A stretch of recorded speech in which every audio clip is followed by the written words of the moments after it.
যে আমাদের মৌলিক অধিকারগুলির মধ্যে প্রথমে স্বাস্থ্যকে আঘাত করা হলো, তারপর শিক্ষাকে। 26,000 শিক্ষক তার বলি হয়ে দাঁড়ালো।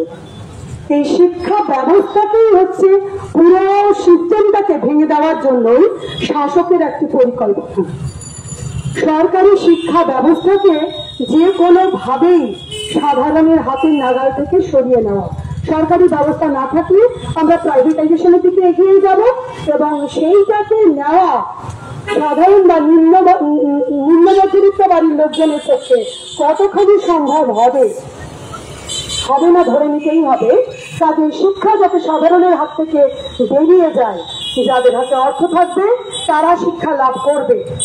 কারণ শাসক যা বলবে তার প্রতিবাদ করতে গেলে সবার আগে দরকার হচ্ছে শিক্ষা। শিক্ষা এমন একটা হাতিয়ার যা আমার বুদ্ধির গোড়ায় শান দেয়, বুদ্ধি নামক হাতিয়ারটাকে শান দেয়, যা প্রশ্ন করতে শেখায়, যা অন্যায়কে মেনে নিতে শেখায় না। তাই শাসকের এই যে দুর্নীতি, এই অন্যায়, এর পরিবর্তে আওয়াজ তুলতে গেলে মানুষের শিক্ষা দরকার। তাই শাসক প্রথমেই তার কাছ থেকে তার শিক্ষার যে জায়গাটা সেইটাকেই কেড়ে নিতে চাইছে এবং এই 26,000 শিক্ষকের বলি হলো তার প্রথম ধাপ।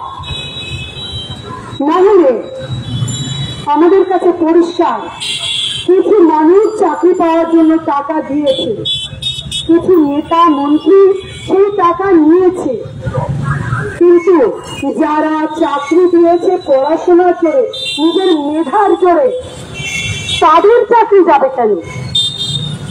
সরকারের উচিত ছিল যারা মেধার জোরে চাকরি পেয়েছে তাদের তালিকা প্রকাশ করা, কিন্তু সরকার নিজের দুর্নীতি ঢাকতে গিয়ে সেই মেধাকে নিজের পায়ের তলায় পিষেছে।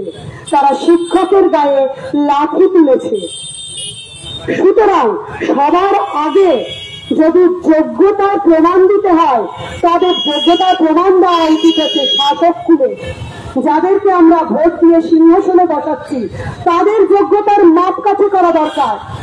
কারা আমাদের সমাজকে পরিচালনা করবে? অযোগ্যের হাতে যদি আমরা আমাদের সমাজকে তুলে দিই তাহলে সে তো তার অযোগ্যতার প্রমাণ দেবেই, এবং এই যে প্রমাণ দিচ্ছে অযোগ্যতার, যার জন্য যোগ্য শিক্ষকরা আজ গণিতে পরিণত হচ্ছে। সুতরাং যোগ্যতার প্রমাণ সবার আগে শাসকদের দেওয়া উচিত এবং যারা ওই